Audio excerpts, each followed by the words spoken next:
istilahnya sumber datanya cuma satu sisi. Harus studi komparatif. Mereka pernah nggak mendapat approving dari Pak Jokowi secara langsung soal ijazah? Enggak kan? Jadi itu kan buku halusinasi. Oke lah, dalam beberapa press conference mereka mengatakan bahwasannya buku akan dikirim ke 25 negara. Makanya mereka menggunakan judul Jokowi's White Paper. Soal dana ini kita masih mencari, dan saya dapat satu informasi bahwa katanya pinjam. Mereka saja sudah mencemarkan nama mereka sendiri, sudah mencemarkan orang lain. Bagaimana kita secara manusia tidak merespon mereka? Masa kita dicemari, kita counter balik mereka? Sama sekali enggak. Kenapa? Ya kita bicara basis data.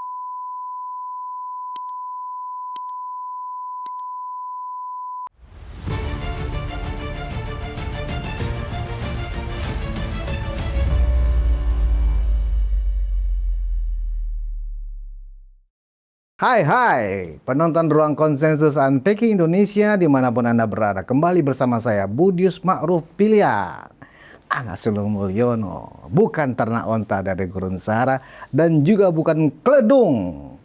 Keledung adalah titik-titik. Anda silakan cari apa itu keledung. Nah, hari ini saya sudah kedatangan narasumber yang luar biasa. Ya, cukup terkenal narasumber saya ini, seorang anak muda yang sangat teliti ya, mencermati konten-kontennya. Dia ini adalah pengelola sebuah kanal YouTube yang lagi naik daun, ya. Tapi dia satu frekuensi dengan kita. Frekuensinya apa? Frekuensi menegakkan kebenaran. Bukan frekuensi politik, tapi frekuensi menegakkan kebenaran. Saya sudah bersama dengan Laurentius Irjan Bu, atau dikenal dengan Irjan Mosato. Selamat datang, Ade. Terima kasih Abang, satu kehormatan saya bisa berada di Ruang Konsensus ya. Luar biasa. Terima kasih tadi memuji saya di awal ini. Iya. Ya, berterima kasih lah karena ini guru saya sebenarnya. Mosato TV luar biasa. Ya, artinya banyak konten dari Unpacking, beberapa kanal-kanal yang menjadi rujukan saya. Jadi saya mempelajari banyak hal karena ya namanya kita bertransformasi dalam satu perkembangan teknologi ya. Tidak hanya tidak hanya kita jago di skill saja, tapi beberapa narasi yang menjadi fondasi untuk saya lah. Iya, saya perhatikan Mosato TV sebagai salah satu kanal di YouTube itu selama hampir 5-6 bulan terakhir itu melakukan fungsi-fungsi kontra narasi. Itu luar biasa. Artinya apa? Mosato TV memang punya spirit ya, punya nafas, tidak ingin ada orang-orang yang dizolimi, apalagi itu orang-orang yang tokoh-tokoh nasional yang sudah berkontribusi besar buat rakyat. Nah, saya perhatikan Mosato TV luar biasa, ya kan, tidak terjebak kepada kanal-kanal YouTube lainnya ya, yang justru ya bermain di kanal yang kotor kalau menurut saya. Kenapa saya bilang kotor? Karena ikut memperkeruh suasana kehidupan kita berbangsa dan bernegara. Nah, kali ini saya tertarik memanggil Irjan ke sini karena 2 atau 3 hari yang lalu saya menonton Mosato TV itu, dan Irjan sendiri monolog membongkar. Wah, ini ngeri nih. Membongkar bahwa LRT, Roy, Rismond, dan Tiva, atau sekarang lebih dikenal dengan teroris sekarang. Teroris itu ternyata mulai pecah, bukan lagi retak tapi sudah pecah. Ya kan, kalau retak aja ya masih bisa didempol, bisa mereka erat lagi. Nah, ini pecah. Nah, pemicunya adalah soal penjualan buku. Ya kan, penjualan buku Jokowi White Paper. Padahal kan selama ini ya buku Jokowi White Paper itu adalah andalan mereka, jualan mereka, seolah-olah benar ketiga orang ini adalah seorang akademisi, seorang penulis buku, seorang peneliti. Ternyata dari perilaku Tiva, Mosato TV sudah membongkar. Ternyata ada praktek pungutan liar dan bahkan ada yang unsurnya udah maling gitu atau dikorupsi. Silakan. Nah, saya pengen tahu dulu nih. Atas dasar apa Mosato TV tiba-tiba ya merilis konten terbarunya ya bahwa RRT itu sudah mulai pecah? Baik, terima kasih Bang Budius ya. Pemirsa Ruang Konsensus. Ini memang sesuatu mungkin orang akan melihat dari sisi yang berbeda ya. Kok Mosato TV ini kan pro Jokowi, pro Gibran, malah seperti ada memberi kesempatan kenyamanan sedikit buat beberapa teman yang ada di dalam kubu teroris ini. Nah, ini ada dua hal yang perlu kita perhatikan di sini. Pertama ya saya seperti yang dijelaskan oleh Bang Budius tadi, ya saya suka riset. Karena kecintaan saya riset, ya belum menjadi ilmuwan ya, riset kita bisa kapan saja, kepada siapa saja ya kita membangun relasi. Nah, dalam situasi ini ada dua hal, karena memang pertama soal kemanusiaan. Kita melihat berperi kemanusiaan enggak orang ini ketika bermain dalam politik. Nah, jadi ketika pertama kita lihat kemarin mereka mempolitisasi makam, sesuatu yang sangat tidak relevan. Nah, ini bagaimana Tifa Maruk Uang. Saya katakan Tifa Maruk Uang, kenapa? Saya sudah pegang bukti. Mungkin saya bisa tampilkan bukti jumlah nominalnya, kita blurkan aja. Oke. Nggak apa-apa. Ya teman-teman lihat ini nominalnya sangat fantastis ya. Itu tentu ini, apakah orang berpikir, wah mau satu ini main dua kaki? Enggak. Ini satu hal peri kemanusiaan yang perlu saya disclaimer bahwasannya jangan sampai ya hal-hal yang seperti ini dibuat. Oke lah, dalam politik kita boleh berbeda pandangan. Tapi ada hal yang seperti ini tidak bermaksud saya membela Rismond Roy, tidak sama sekali. Kita sepakat teroris ini adalah musuh kita, musuh politik nih. Musuh politik, ya. Tetapi ketika masuk ke dalam kemanusiaan, ini yang saya sangat menentang. Kenapa saya mau menentang? Perbuatan Tifa ini membuat retak hubungan di dalam, sebenarnya retak di dalam komunitasnya mereka, kemudian masuklah yang namanya pecah. Nah, pecah di sini. Saya jauh sebelum itu ada di dalam kolam oposisi maupun kolam yang pro. Nah, kenapa saya melakukan seperti itu? Riset. Saya mencari soal kemanusiaan dan politik. Ini apa relevansinya? Nyatanya Tifa ini jauh lebih biadab. Ya, jauh lebih biadab. Karena kalau saya bandingkan ya dari teroris ini, kalau Roy Suryo ini kan orang tahu kelakuannya dari dulu sampai sekarang, dari panci, dari apa namanya, maling panci dan banyak hal lah dengan fitnah-fitnahnya. Tifa ini kan muncul belakangan. Ya. Hal-hal yang tidak relevan dalam suatu keilmuannya dia ungkapkan, narasikan, atau dia produksikan ke ruang publik, itu tidak berperi kemanusiaan. Atau kita katakan tidak bertanggung jawab gitu. Tidak bisa dipertanggungjawabkan. Tidak ada peri kemanusiaannya di situ. Tentu kita melihat bahwa ketika dia dikatakan maruk uang, ini akan teman-teman yang kontra dengan kita pasti ada sebagian yang senang. Ya, ini pesan kami tersampaikan, ibarat pesan dalam hal ini suara nurani mereka, kecurigaan mereka atau hasrat mereka. Ya, karena saya riset. Jadi Tifa punya perbuatan ini itu sebenarnya merugikan. Pertama, gerombolan mereka sendiri. Yang kedua, maksudnya Roy Suryo dan Rismond ya? Iya, gerombolan mereka sendiri, gerombolan oposisi lah. Terus yang kedua, dia juga merugikan negara. Oh ya? Ya. Oh, bisa dijelaskan merugikan negara? Nah, ini yang pasti akan nggak bayar pajak atau apa? Pertama itu. Oh. Nah, ini kan terkait dengan penjualan buku ini. Terkait dengan penjualan buku ini, ketidaktransparannya dia. Nah, ini kalau sudah terbuka di publik seperti ini, pajak penghasilan dia berani nggak bertanggung jawab? Nah, ini kan merugikan negara juga. Nah, tanggung jawab terbesarnya ada di situ. Nah, sisi lain juga bagaimana ini moral bangsa. Abang, kita ngomong moral bangsa ini mungkin terlalu general ya. Orang mungkin merasa ini biasa. Sedikit flashback, saya dididik di sekolah yang menjaga moral. Tapi ketika kemarin saya mengatakan Tifa ahli pelacur, layak saya katakan seperti itu. Karena apa? Dia melacuri ilmu. Oh, oke. Dia melacuri ilmu, relevansi ilmu yang dia lakukan. Di situ konteks dia merugikan negara. Ada unsur pendidikan ya, Bang. Bagaimana dia mau mencerdaskan anak bangsa dengan cara dia melacuri ilmu itu yang tidak relevansi dengan dia anak kan bangsa. seorang dokter. Seorang dokter, oke, itu benar. Dia sudah memberi klarifikasi di channelnya. Tetapi kita punya keraguan-keraguan yang selain itu kalau mungkin istilahnya presumption of innocence, hal-hal seperti itu. Tapi ini fakta di atas permukaan yang dikatakan bahwa dengan pernyataan dia yang memproduksi fitnah, ya, terus tanpa punya dasar yang kuat, fondasi yang kuat, dan seenak jidat dia memproduksi narasi itu tanpa mau bertanggung jawab. Nah, itu yang saya bilang merugikan negara. Negara sih ya anak bangsa kita. Bagaimana dia, kalau dia mengatakan dia seorang ahli, seorang ilmuwan, dia harus mampu mengedukasi. Di situ yang paling poin penting. Kalau kita tahu bahwa pendidikan kesehatan, walaupun secara finansial ditanggung oleh negara, tetapi peranan mereka sebagai ahli apa coba? Nah, itu yang Jadi ahli pelacur itu dalam arti ternyata dia punya keahlian ya. S1-nya kan dokter. ya Tapi sekarang dia bicara banyak hal seolah-olah dia juga ahli di situ. Dia dokter filsafat, padahal kan dia belum doktor, ya kan? Nah, menurut Irjan terkait dengan 3 serangkai ini kan yang menulis buku Jokowi White Paper. Pertanyaan saya dari hasil risetnya Irjan, yakin nggak bahwa benar mereka yang menulis itu semua? Atau jangan-jangan yang menulis orang lain, tetapi menggunakan nama mereka karena mereka kan lagi naik daun bertiga.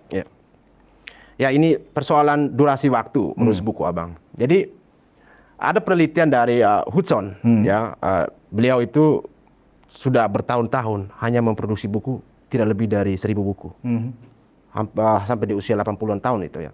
Jadi durasi waktu kalau menulis buku, apalagi inilah sesuatu yang ilmu soal penelitian membutuhkan banyak data, studi komparatif, itu ekstra waktunya luar biasa. 700 halaman. Kita katakan bagaimana mereka mulai menggulingkan atau bermain dengan isu ini dari bulan Februari, semisal ya. Murni dari Februari ya. Gitu. Kita kalau lihat secara ilmiah, durasi waktu orang menulis buku, apalagi dengan ilmu yang ini asli sulit ya, ada matematisnya dan hitung-hitungannya banyak, itu kan butuh waktu yang katakan bisa 2 sampai 3 bulan. Per halaman aja mungkin katakan dengan 100 atau 100 halaman saja itu bisa sampai 3 bulan. 100 halamannya bisa 3 bulan. Iya, karena elaborasinya banyak, Bang. Elaborasinya sangat Tapi banyak. ini 700 halaman kurang dari 12 sudah terbit. Nah, ini kan mereka bertiga. Nah. Kita asumsikan 3-3-nya 700 bagi 3. Berarti satu orang 200 lebih halaman. Nah, butuh waktu berapa lama coba? Setahun lebih barangkali. Kurang itu, Bang. Kurang juga. Kurang. Oh, berarti Karena ini kan menyangkut studi komparatif. dugaan Irjan kemudian munculnya apa? Dugaan saya itu plagiasi semua. Atau hanya kompilasi-kompilasi? Kompilasi dan plagiasi. Kalau plagiasi di sini apa saya katakan? Pertama, mereka tidak menggunakan otak mereka secara maksimal. Mereka menggunakan AI untuk bisa simplifikasi atau memberikan konklusi dari sebuah rentetan berita, clipping-clipping berita menjadi satu pandangan mereka. Itu kan tidak mungkin seorang ilmuwan melakukan suatu pekerjaan yang sangat ilmiah, berbasis ilmiah, hanya sumber datanya cuma satu sisi. Harus studi komparatif. Mereka pernah kan mendapat approving dari Pak Jokowi secara langsung soal ijazah? Enggak kan. Jadi itu kan buku halusinasi, buku dongeng kalau menurut saya. Yang tidak pernah akan memberikan bahan edukasi kepada masyarakat Indonesia. Kerugian terbesar ketika publisher ini memproduksi buku itu. Kenapa mereka katakan rugi? Saya katakan rugi. Mereka turut memberikan kerugian kepada pendidikan Indonesia. Seorang ahli memproduksi buku-buku yang tidak mendidik. Bagaimana mungkin? Kan kita tahu persis Pak Jokowi dengan keberhasilan 10 tahun. Itu sangat negasinya jauh sekali, Bang. Kalau kita katakan murni sakit hati, orang-orang yang benci dengan Pak Jokowi dan sebagainya, ya itu sudah menjadi lumrah. Tapi saya ingin melihat lebih ke kedalamannya. Orang-orang tidak berperi kemanusiaan. Rasa malunya sudah nggak ada. Etikanya lah apalagi. Nah, ini yang paling penting soal etika ilmiah. Integritas nggak mereka? Nggak pernah ada integritas mereka. Sama hal yang dilakukan oleh Ibu Melani. Nggak berintegritas kemarin. Jadi munculnya aktor baru yang memberi support kepada teroris ini tidak memberi edukasi sama sekali ya, Bang. Mereka merusak citra pendidikan, citra seorang ilmuwan. Kalau kita lihat sampai sekarang, apakah ada pendapat, apakah ada yang namanya statement ataupun hal-hal yang dipakai di pengadilan dari pernyataan mereka atau di satu forum besar tertentu, katakan dikutip aja, ada nggak? Nggak ada sampai sekarang. Itu tidak ada sama sekali.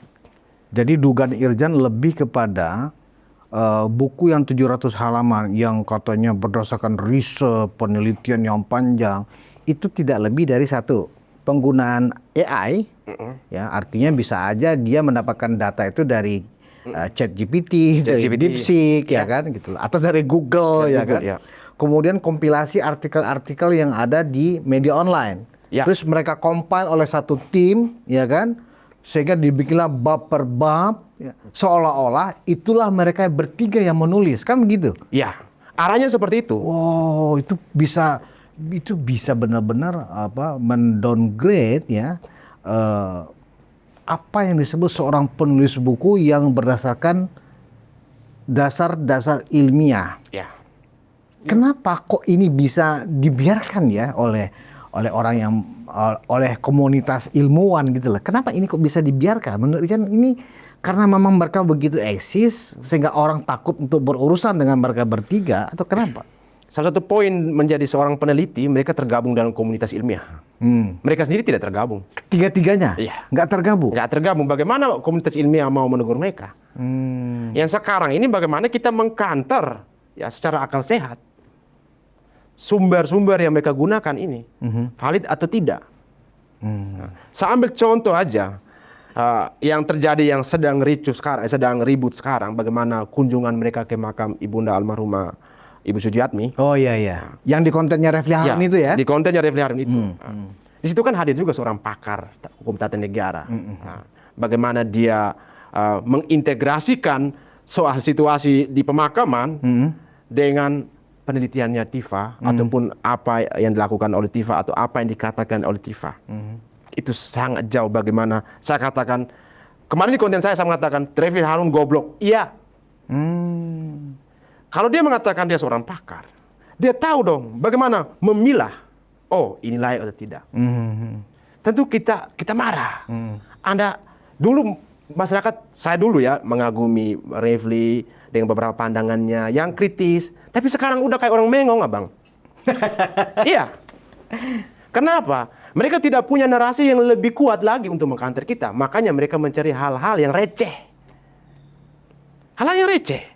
Yang artinya, oh ini mereka, kita lihat satu halnya contoh seperti Rosuryo mengatakan ijazahnya Mas Wapres logonya 2. Saya hadirkan kakak Dian dari Singapura, Ibu Inalim, apa coba dia mau kanter? Nggak ada. Semua kan data valid. Bahkan konfirmasi langsung dari sana. Rosuryo akhirnya lari ke yang lain. Jadi itu hal-hal yang artinya ketika kita menghadirkan kebenaran, mereka mencari pembenaran. Jadi dua hal ini, karena ya istilahnya sudah sangat lumrah orang bilang post-truth dan sebagainya ya, itu bisa dipelajari kapan saja, perspektif bebas. Tapi saya mau menguatkan soal kebenaran itu seperti apa. Nah, itu prinsip saya. Jadi layak diduga keseluruhan isi dari buku Jokowi White Paper itu adalah plagiat. Ya, bisa saya katakan kita presumption of innocence ya, karena mungkin saja ada 1-2 teori yang mereka pakai ya, dan itu kan sudah permanen lah teori-teori yang, tapi teori itu bisa berubah pada suatu perkembangan. Ya. Lagian juga kalau kita lihat ya selama lebih kurang 3 bulan terakhir ya, mereka ini kan sibuk ya, sibuk dari Hektik ya. Cukup hektik jadwal mereka itu, kunjungan, belum lagi ke TV station, belum lagi di Press banyak conference. acara. Kapan mereka menulis buku? Nah, ini dia. Ya kan? Jadi ini saya melipir ke Rismond dulu, nah, sebelum ke Roy dan Tifa ya. Kita tidak tahu apakah ada ghostwriter. Ya. Nah, ini yang kita perlu pertanyakan. Kalaupun mereka mau mensimplifikasi waktu, berarti mereka bikin clipping. Menggunakan AI, copy konten berita, perintah AI tag, jadilah sebuah buku. Dalam sekejap. Tapi kalau soal Rismond, ya, soal durasi waktu, ya, soal hektiknya mereka di lapangan, ya, kita lihat Rismond ini kan saya sudah mengekstrak bersama riset kebenaran ya, semua data di Amazon, buku-buku bahwa Rismond itu bukan penulis utama. Bukan penulis utama, seseorang. Ya, relasinya sangat dekat dengan dia.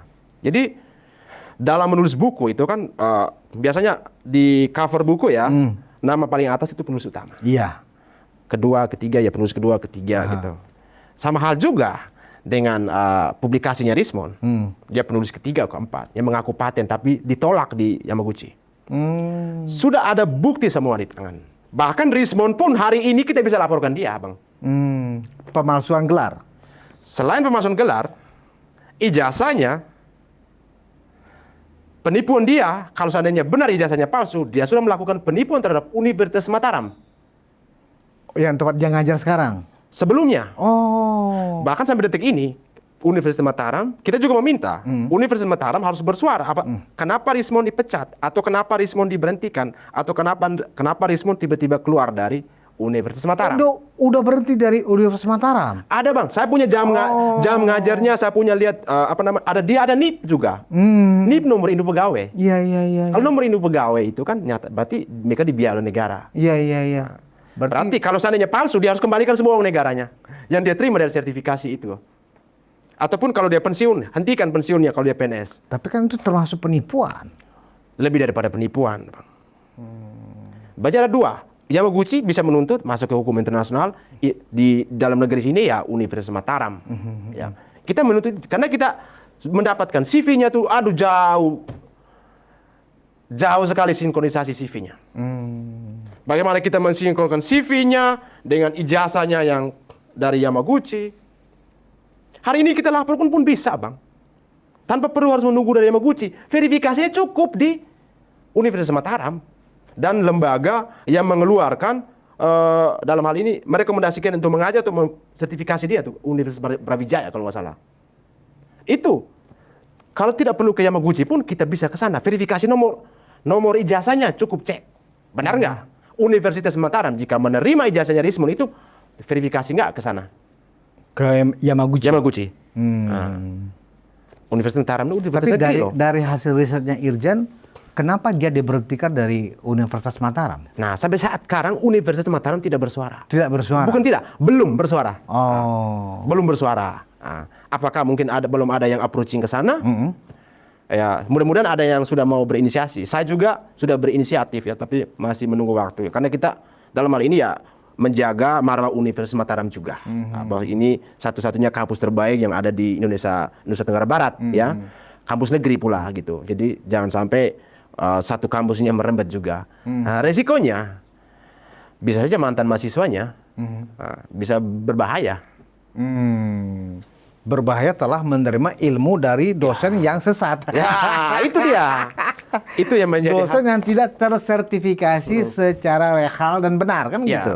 Nah, terhadap Roy dan ini kan soal ghostwriter nih. Iya. Soal bagaimana mereka hektik di lapangan. Roy ini kan setiap hari kan hampir setiap hari tampil di TV. Ya, hampir setiap hari tampil di TV. Terus dia juga menulis buku. Saya pikir manusia secara normal waktu istirahat tuh kuat-kuat dia mau begadang 24 jam selama 24/7 nggak mungkin. Iya. Kapan dia menulis buku? Nah ini siapa setan siapa yang tulis buku ini kan? Iya. Kita perlu pertanyakan juga karena memang ada gini.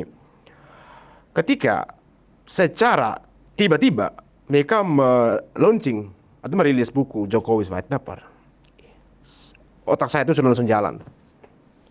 Ketika katakan tebalnya 700 halaman, saya wah. Ini bombastis sekali nih. Dan itu mereka bangga-banggakan 700 halaman. 700 halaman dibanggakan. Apakah ini menulis secara teoritis? Kan walaupun saya bukan seorang ahli, saya sering membaca sekian banyak literatur ya. Yang ringan berat pokoknya saya baca aja karena hobi saya juga membaca ya. Jadi ini sesuatu hal yang bagi saya irasional. Tidak masuk di akal sama sekali ya. Tidak masuk di akal. Hektiknya mereka sinkronkan dengan waktu mereka praktis di lapangan itu tidak masuk di akal ya bang. Itu kan tidak ada bahasa lain yang mau kita katakan tidak masuk di akal. Oke. Apalagi Tifa ini kan apalagi Tifa ya bang, kita lihat kalau Tifa dia aktivitas sebelumnya sebagai dokter yang klinik spesialis di epidemiologi ya. Oke lah mungkin kalau di riset ya saya juga lihat bahwa dia pernah menulis 2 buku tentang kesehatan. Tapi hal yang saya pertanyakan di sini ketika hektik dia di lapangan ya, kemudian perkuliahannya dia juga semakin tidak jelas ya. Nah ini yang menjadi pertanyaan besar buat Tifa. Dua kali atau ya sekitar 2 kali mengundurkan diri dari UI, lanjut lagi di Pajajaran juga bermasalah, di STF KDWK juga bermasalah. Ya. Nah ini kan kita melihat bahwa orang-orang kutu loncat. Nah curiga besar saya mereka itu seperti tadi kita katakan, mereka melakukan simplifikasi informasi dari berita, dibuat clipping menggunakan AI, ataupun ada ghost writer. Atau bisa saja, semua informasi yang ada dalam buku 700 halaman itu ditulis oleh satu orang. Yang bukan mereka bertiga. Ya. Karena sudah ada apa istilahnya empirisnya, pengalaman. Orang yang dekat dengan Richmond, penulis pertama ini, menulis buku yang relevansinya hampir sama dengan itu.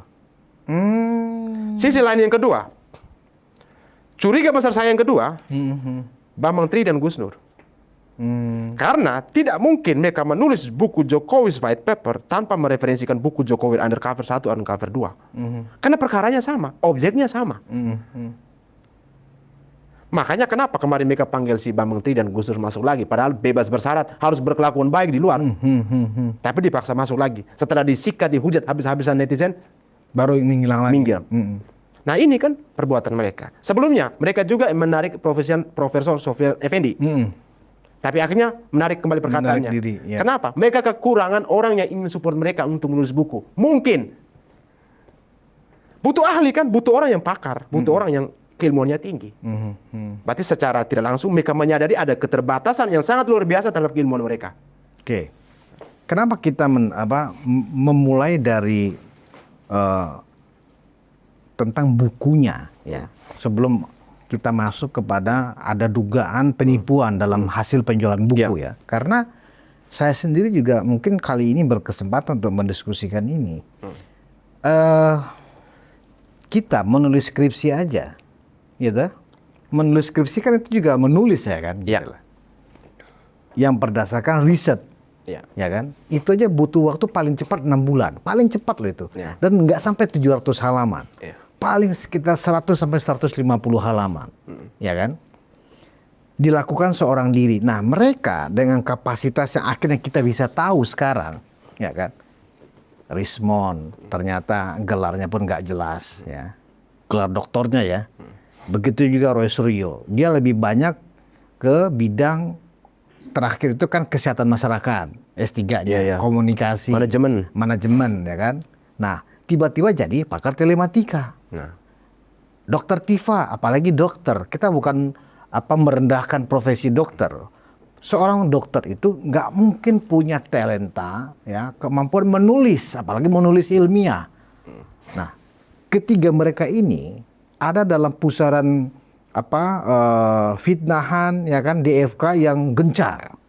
Makanya saya bertanya-tanya, ini kapan waktunya ya mereka menulis? Di antara padatnya waktu dari mereka bangun tidur sampai kemudian jam tidur. Kapan mereka punya waktu menulis? Karena kita pernah, setidaknya kita pernah menulis skripsi. Ya. Ya toh? Nggak mudah Irjan. Untuk menyelesaikan satu halaman itu kalau kita nggak dipepet oleh waktu, dari dosen pembimbing nggak akan jadi itu barang. Apalagi dia gitu loh yang sudah merasa menjadi perhatian publik karena fitnahan yang mereka lancarkan. Karena itu dengan penjelasan dan keterangan Irjan tadi, saya akhirnya kok jadi curiga juga. Jangan-jangan benar itu ghostwriter itu. Ya, bisa jadi ghostwriter itu kan. Itu ya kalau masyarakat biasa mungkin saya pikir mudah sekali untuk menerka ya Bang. Tapi tadi Abang mengatakan soal skripsi.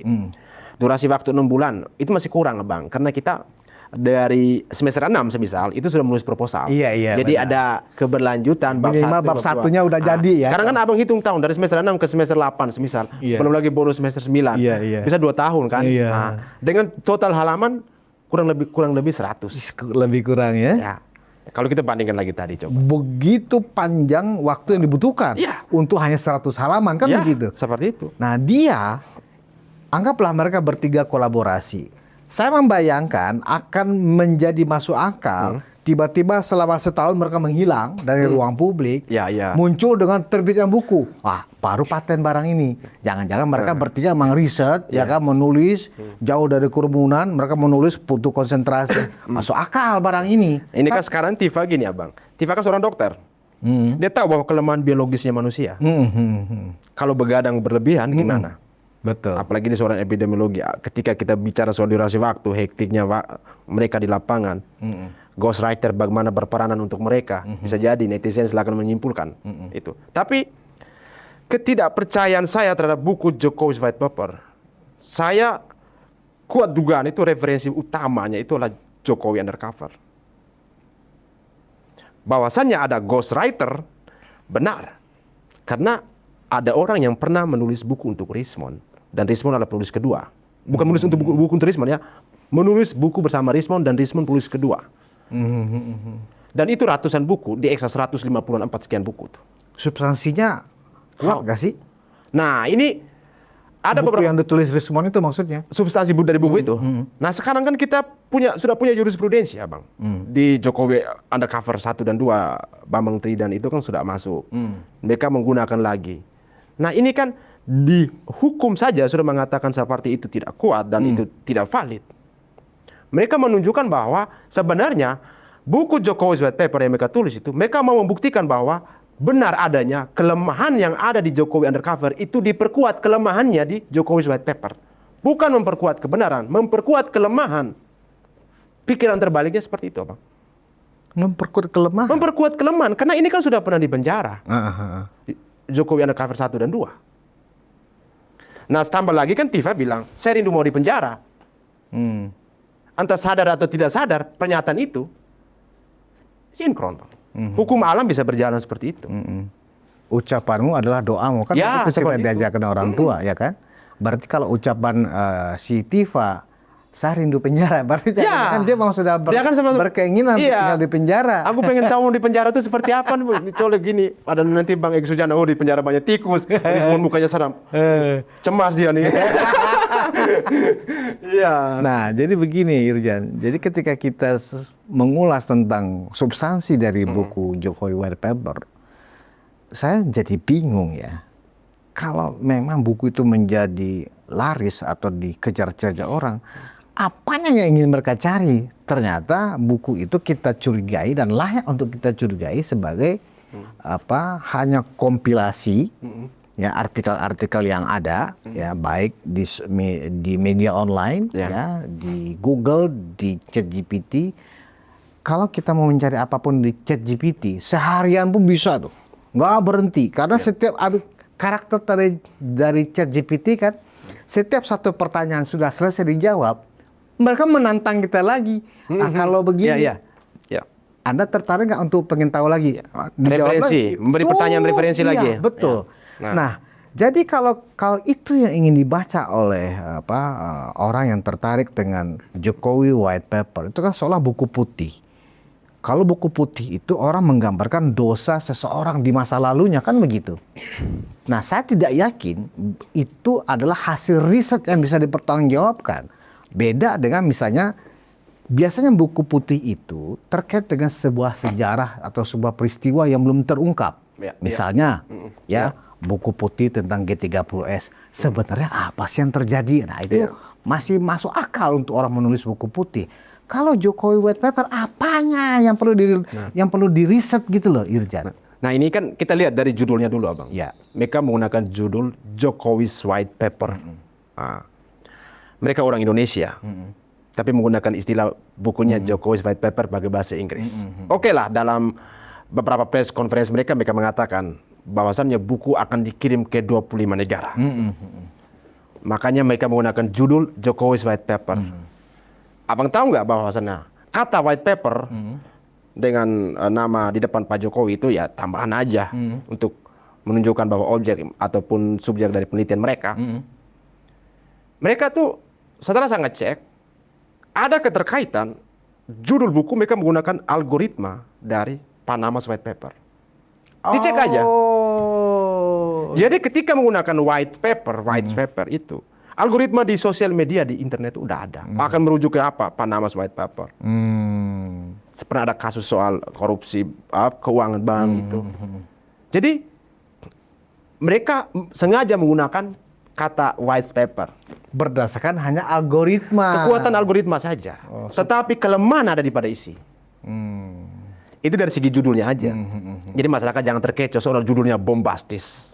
Padahal itu mereka memilih judul itu berdasarkan coba cari di algoritma. Nama yang paling banyak dicari dan banyak diminati yang ada itu ternyata lebih dekat ke Panama White Ya. Paper. Search engine-nya ya ketika ini buku ini biar SEO-nya bagus Iya. laku dan gitu kan. Search engine optimization-nya Iya, iya, seperti apa. Biar oke lah mereka kasih nama, katakan mau dijual ke 25 mancanegara, terus mau dikirim ke Putin, ke Donald Trump dan siapa gitu yang ada di luar negeri. Iya, gitu. iya, iya. Melibatkan orang di luar gitu. Padahal kan ini negasi semua Iya, iya. dari Dan algoritma. lebih nggak masuk akal lagi, Iljan. Kenapa ya?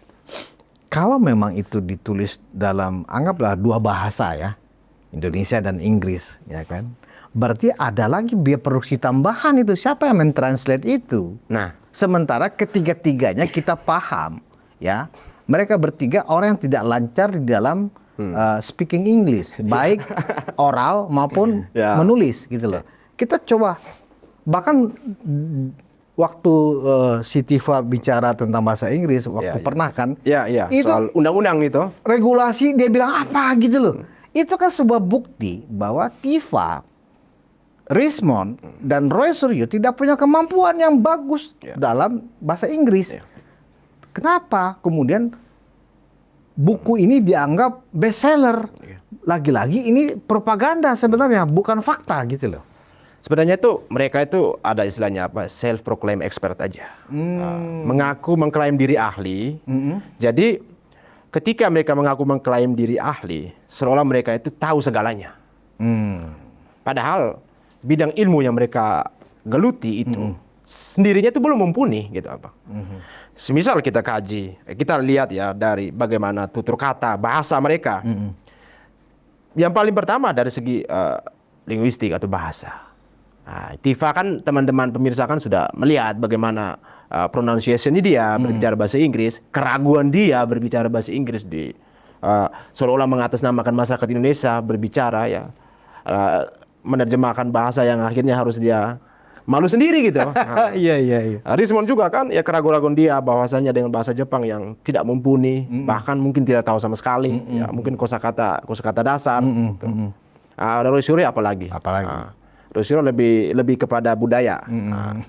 Jadi ini kan itu kan kita lebih bicara soal bagaimana linguistik ya, soal kebahasaan yang tidak terlepas dari kebudayaan kita. Kalau dikaitkan dengan judul covernya itu kan ya pasti dari kantor bahasa juga menentang lah gitu kan. Kalau memang produk dalam negeri gitu kan, kenapa tidak menggunakan bahasa Indonesia? Berani nggak gitu? Tapi kita tidak mau klaim itu, kita klaim isinya. Bahwasanya kita harus lawan itu.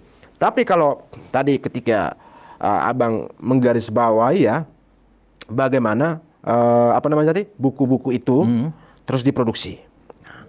Saya itu melihat bahwasannya ketika mereka memproduksi buku kayak ada istilah mahasiswa SKS ya, sistem Kebut semalam. Nah, hal-hal seperti itu yang bagi saya itu tidak sinkron sama sekali dengan situasi yang sekarang. Bahwasannya kalau mereka mengaku ahli, tidak bergabungnya mereka di dalam suatu komunitas ahli itu juga bermasalah. Rismond mengaku pakar, tapi tidak pernah menunjukkan organisasi mana yang dia mengaku sebagai pakar. Ataupun Roy Suryo. Faktor kebahasaan ini, abang, bahwasanya buku mau disuplai ke luar negeri. Sekarang, abang tadi bertanya soal siapa yang menerjemahkan. Saya kembali lagi, bagaimana soal durasi menulis buku. Tadi saya menjelaskan itu, kurang lebih 3-4 tahun waktu menulis buku. Itu belum terhitung dengan waktu untuk layout. Betul. Waktu untuk proses translasinya, penerjemahannya itu. Jadi itu kan butuh waktu. Karena harus menggunakan kebakuan kata yang benar-benar. Apalagi itu di dalam KBBI itu.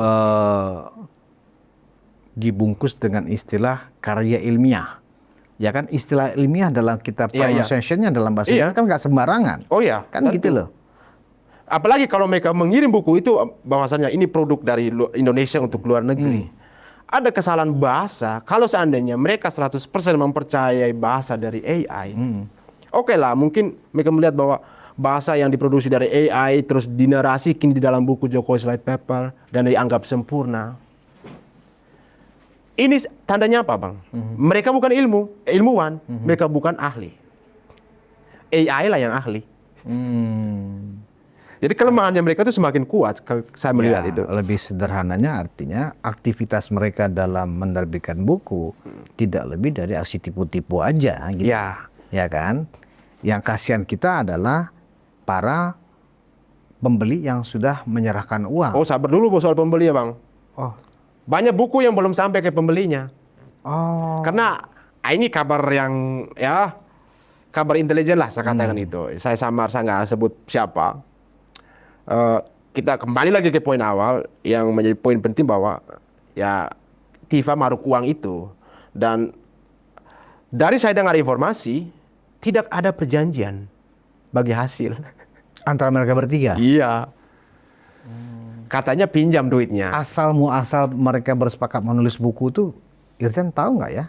Misalnya begini, biasanya ketika orang berkolaborasi dalam menulis sebuah buku, ya mereka kan pertama bersepakat dulu nih pembagian tugas. Iya. Kemudian siapa yang menyandang dana, ya kan? Selama mereka menulis buku kan berarti mereka nggak beraktivitas.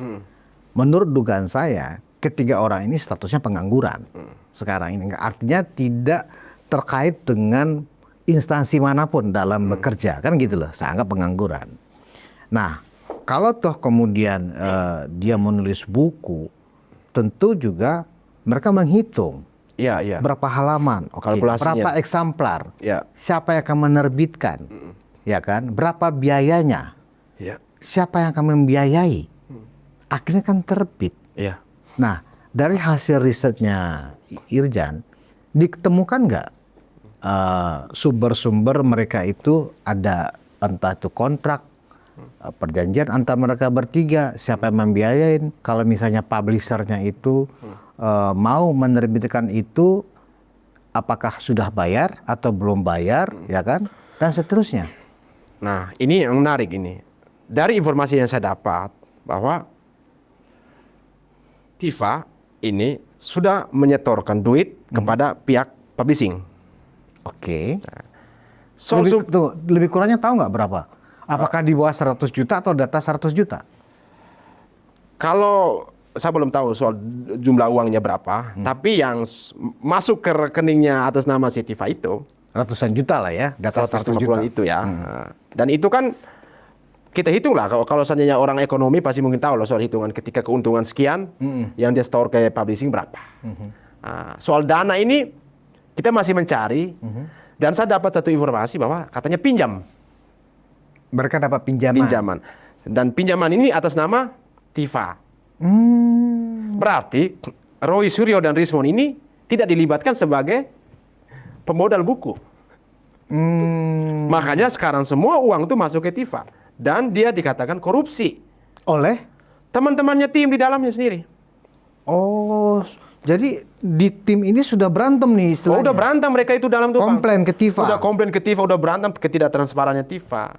Makanya kita lihat sebenarnya dia di atas permukaan mereka pura-pura baik aja. Kita udah tahu isinya kok.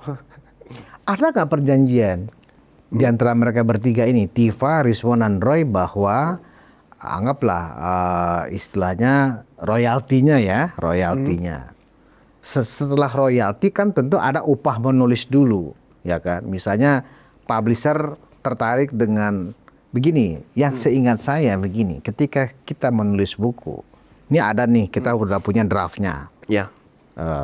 Misalnya kalau dilihat dari komputer, wah ini 300 halaman. Publisher kemudian baca, oke, dia tertarik. Oke, nah saya akan hargain karya Anda 100 juta, misalnya kan gitu ya. Oke, saya bayar dulu separuh, nanti setelah saya cetak, saya lunasi. Kan begitu. Ya. Ada nggak perjanjian itu sebelum mereka menulis bertiga ini? Nah, yang sampai saya dapat sekarang itu bahwasannya semua diambil alih Tifa. Oh ya? Ya, jadi Tifa yang berhubungan dengan publishing. Tifa yang menyetor duit itu ke publishing, gitu. Ketika ditanya soal perjanjian, nggak ada di luar perjanjian. It doesn't make sense. Iya, makanya bagaimana Tifa itu mengunci semua informasi. Tadi katakan jangan buku-buku yang sudah beredar. Belum semuanya pada PO. Purchasing order semua. Ya, kenapa? Ya karena justru karena bukunya belum beredar luas dan kita berharap nggak usah beredar. Mereka ngomong bilang sudah tersebar kemana. Itu karena memang ada masalah di dalam TIFA itu. Jadi mereka tuh pura-pura baik, di pura-pura sama. Anda tahu berapa mereka tawarkan satu buku itu kepada pembeli? Dari 200, 300 sampai 500. Ada jenjang-jenjang, ada yang premium karena dari tipe kertasnya. Kertas Jadi CD, mereka kertas cetak itu. dalam beberapa versi kertas. Iya. Terus satu hal lagi ya Bang, soal durasi waktu kan editor ini kan butuh waktu mungkin 3 bulan kalau sama katakan. Iya. Publishing, publishing kan harus ada editor. Iya betul. Butuh tambah 3 bulan lagi untuk mengedit semua itu. Betul. 700 halaman. Berarti ini nggak ada editornya? Jangan-jangan nggak ada editornya? Tiba-tiba aja udah terbit sebagian. Ya, jadi artinya begini, kriteria kualifikasi dalam menerbitkan buku ilmiah nggak terpenuhi dari buku ini. Oh sangat. Karena sangat. begini, kita tahu ketika kita kan biasa beli buku ya. Ya. Setiap kita buka buku baru, penulis si A misalnya, pasti publisher itu menunjuk siapa editornya, dicantumkan itu. Iya. Ya kan, editor itu tugasnya adalah melakukan verifikasi, Iya. melakukan koreksi bahasa dan seterusnya. Jadi ketika sebuah buku ilmiah tidak ada editornya, layak untuk dicurigai bahwa buku itu ditulis secara serampangan dan tidak memenuhi kriteria-kriteria ilmiah yang mereka sebutkan selama ini. Ataupun Abang, kalau ada editor tidak mengecek, tidak membaca semuanya. Tempel nama aja. Jangan-jangan seperti Bisa itu. jadi.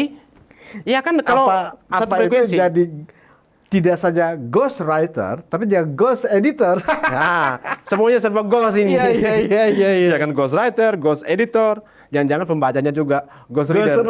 Ghost reader. Ya pembacanya adalah setan. Jadi lebih-lebih sebenarnya penulisan buku ini tidak lebih agendanya adalah propaganda. Ya, itu yang tepat. Propaganda. Ini kan hanya propaganda mendiskreditkan keluarga Pak Jokowi. Mereka hanya menjadikan ijazah ini sebagai tolak ukurnya mereka. Nyatanya mereka menyerang keluarga Pak Jokowi. Buktinya apa? Mereka bilang mau menerbitkan buku Gibran Black Pepper. Black Pepper itu kan ini lada. Nyatanya setelah itu ijazah dan etes. Supaya ada semacam white paper, habis itu black paper. Black Pepper. Kan gitu. Iya. Jadi ini kan proyek mereka mau mendiskreditkan keluarga dari Pak Jokowi. Makanya saya bilang antara politik dengan peri kemanusiaan ini terpisah. Oke, urusan politik mereka ya silahkan aja. Nah, tapi yang saya katakan soal bagaimana TIFA tidak berperi kemanusiaan, ya yes. Karena orang ini murni kebencian. Narasinya itu tidak ada politis. Dia mengaku sebagai mengkritik soal kebijakan publik. Tadi saya yang terlewatkan soal bagaimana Abang melihat TIFA. Dia adalah seorang dokter ketika terjun ke dunia politik. Relevansinya sangat jauh. Kita memang tidak membatasi setiap masyarakat menggunakan hak berpendapat apapun di muka publik ya. Terlepas dia mau profesi apapun. Tapi dalam hal ini ketepatan informasi, tepat sasaran dalam menganalisis suatu kebijakan. Hal-hal yang tidak perlu dikaitkan ketika mau mengatakan kebijakan ini tidak perlu harus bawa yang ini. Pemilihan itu kalau dia mengaku seorang ilmuwan, sama hal kalau dia seorang dokter, orang sakit kepala dia kasih obat HIV, kan nggak mungkin. Nah, logikanya kan seperti itu. Analoginya seperti itu. Jadi kan ketepatan dalam bagaimana di Wikipedia kan dia ditulis analisis kebijakan, dikenal karena kritik apa istilahnya, dikenal karena kritik dan kritis terhadap kebijakan publik. Ini kan sesuatu yang ya bebas lah gitu. Tapi ketepatan bagaimana dia memberikan kritik, ketepatan dia bagaimana mau memproduksi kritik itu dulu. Sebelum memberikan informasi ke masyarakat, bagaimana dia memproduksi dulu gitu loh. Jadi dari seluruh keterangan dan cerita Irjan ini tentang buku Jokowi White Paper itu benar-benar menelanjangi betapa naif, dangkal dan recehnya ya karya ini ya. Anggaplah kita menggunakan istilah karya ya. Tetapi ini sebuah hasil yang satu kita curigai ini adalah produk dari artificial intelligence, produk AI, produk Google, ya, produk ChatGPT, ya kan, yang kemudian dikompil sedemikian rupa dibikin bab per babnya sesuai dengan apa mereka punya materi. Saya tidak yakin bahwa ini adalah hasil tulisan mereka yang tiap malam gitu. Enggak masuk akal. Yang kedua ya, melihatkan bahwa memang secara kriteria mereka sebagai seorang ilmuwan tidak terpenuhi memang. Jadi karena tidak terpenuhi adalah sampah ya, jika menyebut buku inilah buku ilmiah. Saya pikir itu adalah penyebutan sampah. Ya, karena ini memang buku sampah gitu loh. Dan kemudian ternyata ya ada problem juga dalam hal bagi-bagi ya di dalam uang yang diperoleh dari hasil penjualan buku. Nah, 3 hari yang lalu Irjan sudah merilis ini di konten YouTube-nya. Dan mereka juga tidak membantah itu. Artinya apa?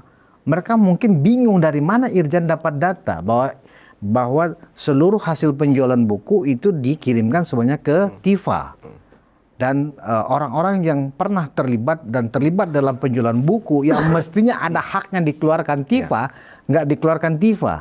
Nah, kira-kira menurut Irjan, apa hikmahnya ini yang perlu diketahui oleh publik dan bagaimana menyikapi orang-orang seperti ini supaya tidak semua orang tertipu gitu loh. Ya, ini pertanyaan bagus, Abang. Melihat kok saya dapat data dari mana? Ya, jadi ini kita menjaga pertama ya soal bagaimana kita tetap menegakkan kebenaran. Mereka dari sebelah ada yang mengaku sebagai intelijen dan sebagainya. Mereka bebas berkata tanpa ada kekuatan data, cuma asumsi. Saya pakai data. Apapun tadi kita tampilkan juga dengan nominalnya apapun ya silakan. Nomor referensinya silakan teman-teman ya. Nah, bagaimana saya memperoleh data?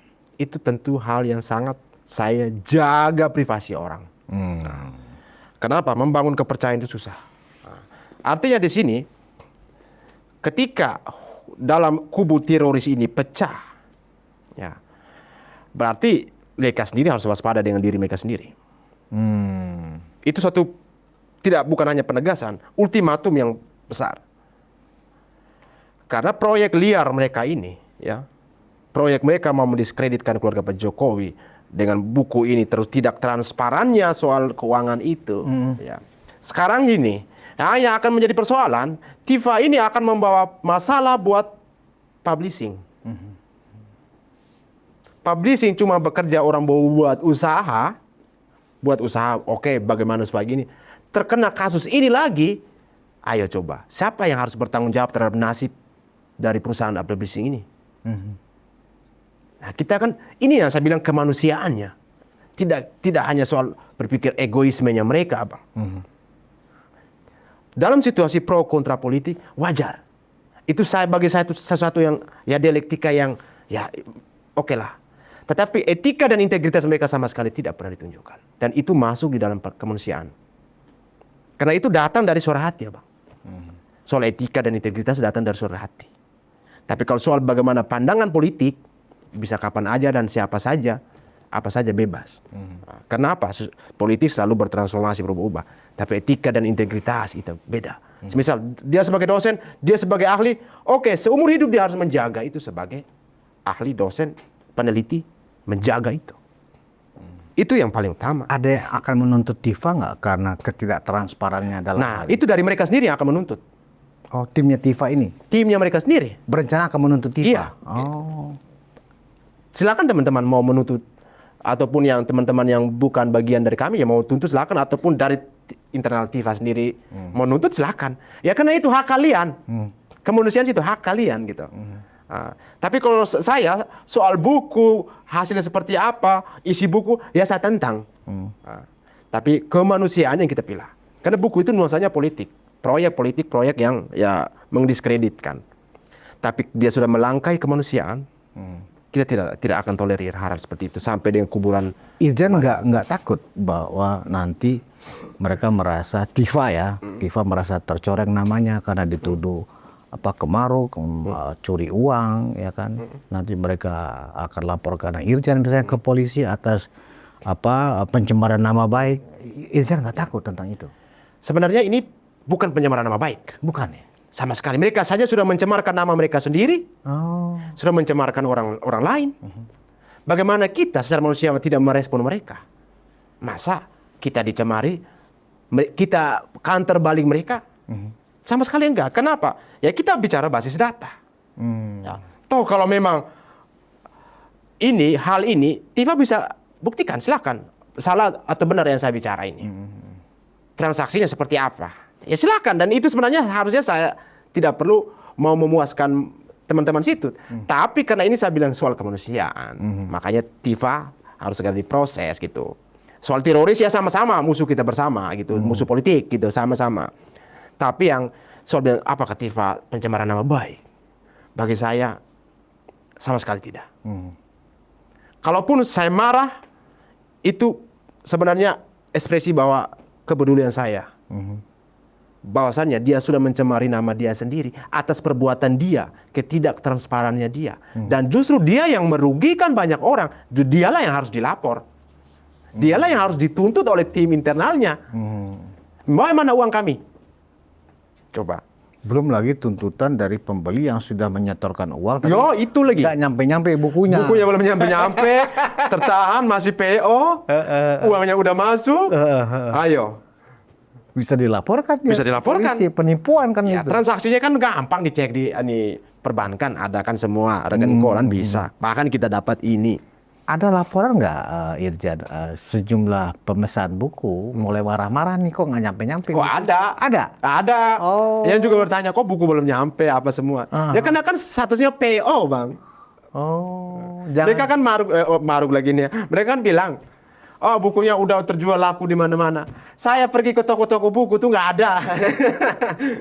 Kan mereka mengklaim nggak ada karena sudah laku. Ya nggak ada itu. Nggak ada ya? Bohong besar bang. Di publishing aja bermasalah. Kalau seandainya bilang bukunya udah laku luas, ngapain kalau TIFA setiap kali duduk di YouTube, podcast atau apapun selalu taruh buku ini? Itu tandanya buku belum laku. Ya, orang kalau terlalu promosi terus, ngomong terus kayak gitu. Tambah lagi hal yang kemarin tuh yang buat saya sedikit naik marah lagi itu, dia mengatakan Ibu Idayati, saudari kandung dari Pak Jokowi itu, kata TIFA dia bilang adik tiri. Kan ini kan biadab sekali ya bang. Dari mana dia mereferensikan? Sama juga dari Jokowi Undercover. Hal itu duduk bersama Refli Harun. Ada 2 ibu juga yang dipanggil Refli Harun, dipaksa oleh Refli Harun supaya ibu itu mengaku mengenal Hari Mulyono. Nyatanya ibu itu mengatakan tidak. Cara menggiringnya Refli itu. Berarti Refli sudah terkontaminasi cara-cara naif teroris ini ya? Ya. Berarti apa ingin Refli Harun ingin bergabung ke Nah, ini yang menjadi bingung di masyarakat ini. Refli Harun ini manusia paling munafik. Oh, munafik ya? Oh iya, munafik. Satu sisi kemarin dia bilang bukan bagian dari teroris, bukan dari TPUA. Sekarang dia ada di dalam. Kemana-mana mereka selalu bertiga, Refli Harun ikut ya? Iya, terus nempel.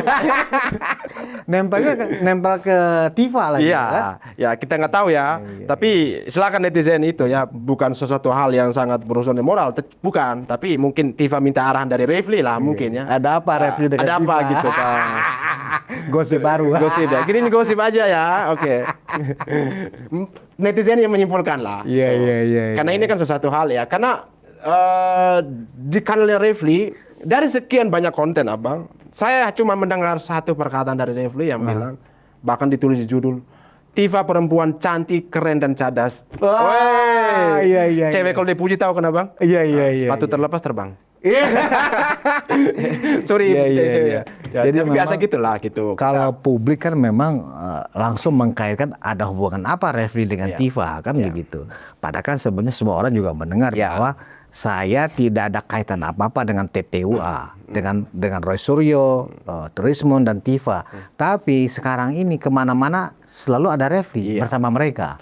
Iya, curiga saya tadi itu antara dia meminta arahan dari Refli ataupun memang ya ada hal-hal lain yang kita tidak curiga lebih. Ya pada dasarnya dengan dia nempel ke Refli aja itu sudah menjadi pandangan yang buruk dari kita. Bebas dong, kami pandangan buruk bebas. Selagi Anda belum melakukan suatu keburukan silakan, tapi pandangan kami silakan. Kita nggak masalah kan? Mereka aja mau memandang kita buruk di mata mereka, gitu. Ya silakan kan. Kita tahu status TIFA seperti apa. Ya semoga memang Irjan, semoga memang internal atau kisru internal TIFA ini ya kan mereka bisa selesaikan karena begini. Saya sudah melihat bukti transfer yang diterima TIFA ya kan. Cukup besar itu ya nilai transfernya. Kalau TIFA ingin membantah tidak ada transfer itu silakan. Ya kan silakan laporkan misalnya ya kan apalagi Irjan kan sudah pegang itu data ya kan gitu lah. Nggak mungkin juga bank mengeluarkan model kertas truk seperti itu kalau itu bukan resmi ya kan. Nah, bahwa misalnya mereka bisa saja kan ngeles. Oh, saya misalnya Roy atau Rismond, loh kita memang tidak ada perjanjian bagi-bagi hasil kok. Silakan aja itu urusan TIFA. Katanya nggak ada bagi hasil sama sekali. Oh, nggak ada bagi hasil. Dominasi di TIFA. Mereka ikhlas-ikhlas saja berarti. Rismond dan Roy bahkan urusan ke publishing tuh nggak ada RR nih, Roy dan Rismond ini nggak ada berurusan dengan publishing, TIFA doang. Nah ini yang menjadi keributan mereka di dalam. Seolah baik di permukaan ternyata pecah di dalam. Nah ini yang kita harus was-was. Apa mungkin Rismond tidak menuntut bagiannya karena dia sudah merasa menulis buku begadang siang dan malam untuk menulis buku dan dia nggak mendapat bagian, masuk akal nggak sih? Nah dengan mungkin tidak hadirnya dia ke Solo ke makam kemarin mungkin dia marah. Oh, karena targetnya belum dapat juga. Iya, bisa jadi bang. Bahkan dia menulis buku yang lebih berbeda lagi. Nah, ini kan ya hal-hal yang secara manusiawi ya, kemanusiaan seperti ini. Keilmuan silakan, tapi ingat tidak boleh mencederai. Tapi ada satu hal lagi yang mungkin sebagian orang melihat, wah ini saya mendapat banyak WA bahwa Irjan maki TIFA kemarin. Ya, sebenarnya itu ekspresi kemarahan. Jadi kalau hanya melihat dari satu sisi saja, dari satu hal yang konotasi negatif, pasti mereka akan terjebak. Saya mengatakan TIFA ahli pelacur. Ada kelanjutannya bahwasannya dia itu sedang melacur ilmu. Jadi konotasinya melacur ilmu. Iya. Bukan melacur tanda kutip seperti tidak, saya tidak mengatakan umum tentang pelacur ya. Tidak ada unsur seksualitas yang bahwa dia, mohon maaf ya, TIFA tidur dengan siapa atau tidak ada konteks itu, nggak ada. Ini soal konteks bagaimana melacuri ilmu kan ada plagiarisme. Bisa saja di dalam Jokowi White Paper itu bagian bagaimana mereka melacuri ilmu di negeri ini, Bang. Bisa jadi, Bang. Ya. Dan kalau mereka mengatakan klaim ahli, ya mereka juga bagian yang sangat dekat bagaimana soal melacuri ilmu. Berarti tidak terlepas juga ahli pelacur. Iya. Bagaimana mau dididik anak bangsa seperti ini? Dengan cara mereka membuat fitnahan-fitnahan tadi. Yang semuanya sangat tidak berdasar. Fondasinya sangat tidak kuat. Membuktikan bahwasanya mereka itu bukan ahli, membuktikan bahwa kelemahan terbesar mereka adalah buat buku. Bukan kekuatan. Makanya kelemahannya mereka dituangkan ke situ. Ketika apa? Mereka tidak mampu di counter di sosial media, di televisi mainstream dan sebagainya. Ya, saya memperhatikan, apalagi TIFA menyangkut pautkan soal neuroscience, menganalisis soal gestikulasinya Pak Jokowi. Apa hubungannya itu loh? Ya, sesuatu yang nggak bisa dinalar itu. Sesuatu yang sangat orang tahu kan neuroscience itu kan soal saraf, sistem yang beda lah bagaimana kita melihat secara kasat mata. Dia menganalisis soal gimmicknya Pak Jokowi, gestikulasi, pertutur kata. Dia bukan psikiater. Makanya mungkin ya, menurut saya ini kan Roy Suryo punya rumah sakit jiwa. Nah, mending dia masuk aja ke rumah sakit jiwanya Roy Suryo di Jogja. Roy Suryo ada rumah sakit jiwa. Emang dia punya ya? Dia punya, diwariskan dari orang tuanya itu karena. Emang dia punya rumah sakit jiwa? Ada rumah sakit jiwa. Dia mengaku, Roy Suryo sendiri mengaku dan ada. Luar biasa. Jadi hal-hal yang sangat dagelan, TIFA saling kasih obat ke teman-temannya. Dia sendiri kan sudah gila, Bang. Iya. Jadi ini semua tidak berkesinambungan sama sekali soal bagaimana keilmuan mereka dengan apa yang mereka lakukan. Iya. Itu makanya saya bilang merugikan negara, melacuri ilmu ya, hal-hal seperti itu yang tidak layak, Bang, dijadikan bahwasannya ini bahan bagi mereka seolah menunjukkan kemenangan mereka di bidang keilmuan mereka. Enggak sama sekali. Banyak kok ahli-ahli yang menertawakan mereka. Ya. Kenapa orang-orang ahli-ahli senior, ilmuwan senior tidak mau berbicara soal mereka? Bukan karena mereka tidak ingin terlibat secara langsung apa? Karena memang tidak ada isinya mereka itu. Tidak ada yang punya hal yang kuat untuk diperdebatkan dari mereka dalam hal soal kontes buku itu. Wong itu buku-bukunya sudah ada, tulisannya sudah ada di sosial media, clipping-clipping dicomot. Seperti itu, Abang. Baik. Terima kasih. Laurentius Irjan Bu atau yang dikenal dengan Irjan Mosato. ini adalah sebuah upaya yang tanpa henti dari Irjan ya dalam melakukan riset dan mencoba mencari kebenaran-kebenaran dari kebohongan-kebohongan yang selalu mereka sampaikan di ruang publik. Dan kita sangat mengapresiasi apa yang dikerjakan Irjan. Penonton Ruang Konsensus memang awalnya buku Jokowi White Paper ya yang konon katanya kolaborasi 3 orang, Roy Suryo, Diva dan Rismond. Awalnya ya banyak orang terperangah, hebat sekali orang ini. Ya, begitu luar biasa dedikasinya, ya kan semangatnya untuk mencoba memaparkan kepada publik hal-hal yang dianggap tidak baik yang pernah dilakukan oleh Pak Jokowi. Ternyata dari hasil investigasi yang dilakukan oleh Irjan, buku itu nggak lebih dari ya dugaan ya, hanya kompilasi AI. Jangan-jangan juga Google ikut berjasa tuh di situ, ya kan? Nah karena itu di dunia yang sangat terbuka saat ini kita harus hati-hati menjaga intelektualitas kita, ya jangan sampai ya kita capek-capek sekolah ya rusak hanya karena kita termakan oleh orang-orang artifisial seperti mereka bertiga ini. Hati-hati, jaga kewarasan kita, jaga intelektualitas kita dari toksik seperti ini. Semoga Republik ini tidak akan kisruh, tidak akan juga terkena toksik dari bakteri seperti ini. Terima kasih atas perhatian Anda. Kita bertemu lagi di episode selanjutnya. Wassalamualaikum warahmatullahi wabarakatuh.